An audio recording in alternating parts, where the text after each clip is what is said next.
Sasa juzi tulikuwa kwa uchaguzi 2022. Wale watu ambao walikuwa wanapambana alikuwa Raila Odinga na William Samoei Ruto. Kwenda ama uongo? Mimi nikakuja hapa nikakampenia Raila, mimi sikupigia Ruto kwa kusema tu. Nikakampenia Raila hapa, tukasukuma, Ruto akatushinda akatuweka chini. Kwenda ama uongo?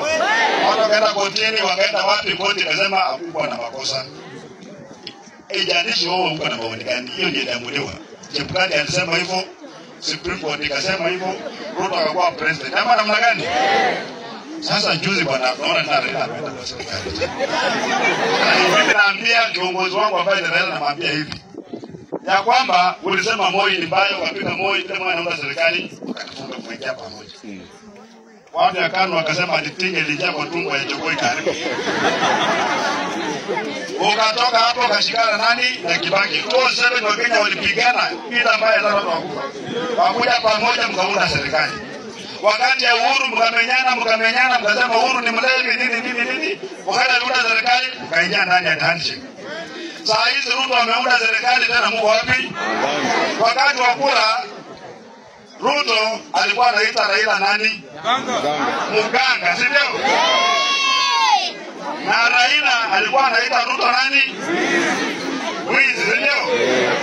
Sasa ati ni mwizi na muganga ndio anaongoza nchi. Ni maneno nyingi mtakubaliana kweli? Mtakubaliana kweli? Maana sasa mimi nilitukana nyinyi mlikuwepo. Mimi sasa kutukana Ruto. Wakati mnasema mimi kutukana Ruto, niambie mimi kutukana sukari hata kama unasema. Hivyo ni wazi. Hata mara moja msemo ulikuwa mahali fulani ukatukana president, sema kitu moja. Yaani ni fact. Lakini yeye alikuwa anaitwa na Raila ati mwizi. Huyu anaitwa nani? Muganga, sio kwa nyumba kwa mikutano ya hadhara. Sasa nyinyi mkikuja pamoja mwizi na muganga, Wakenya wanafikiria namna gani serikali? Hivyo ni perception mkuu wezi, sio hata mkuu waganga, lakini perception. Maono ya Wakenya wanaona namna gani?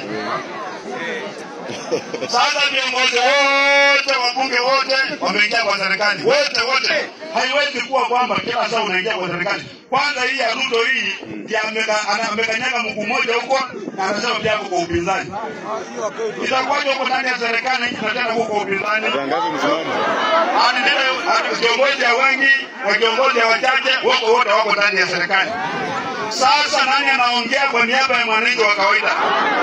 Nyinyi watu yangu fungueni masikio na fungueni mikono kabisa. Mambo ya ukabila haitupeleki mahali popote. Ukweli ndio unatupeleka mahali popote, sio?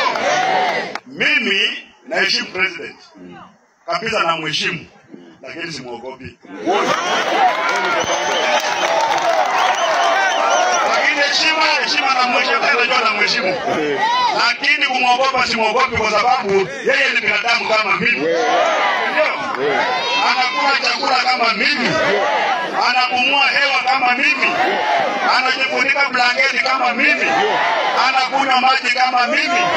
Anakuwa tu mgonjwa wakati mwingine kama mimi. Na alizaliwa na mwanamke kama mimi. Ndio. Ukweli lazima ufanye nini?